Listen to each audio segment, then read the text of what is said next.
I'm Shelly Johnson. I am so glad you're here. Let's hear some words and give them space to do a work in us.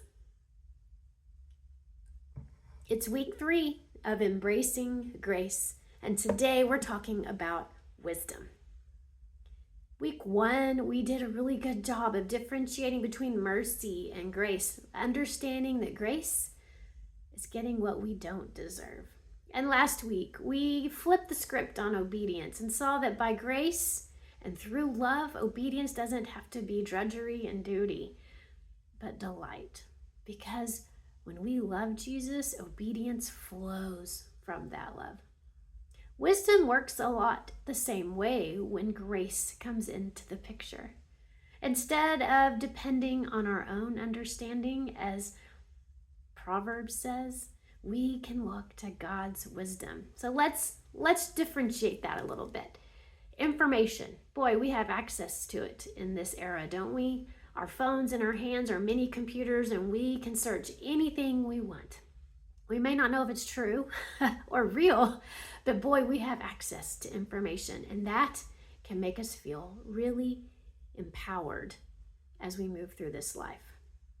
And yet, God says, don't lean on your own understanding because it is limited. It's limited by time and space. It's limited to our own experiences and understanding of our situations, whereas God is unlimited. He is not bound by time or history. He's not bound physically or spiritually. He has a very long history, and his wisdom is tried and true and trustworthy. He knows everything from beginning to end. And instead of giving us a download of everything to know, he offers his wisdom so that he can guide our decisions. Proverbs tells us not to lean on our own understanding because it's limited.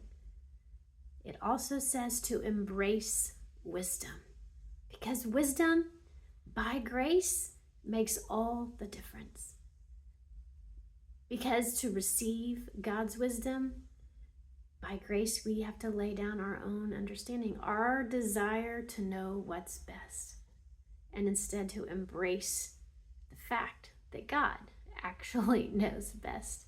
And then it also requires grace then to put into practice or to apply that wisdom into our lives, because sometimes God's wisdom goes against what the world would say is smart. So grace and wisdom definitely go together. This week, let's look for what wisdom is God extending to us and how might we depend on grace to receive it and apply it. Let me know how I can be praying for you. See you next week.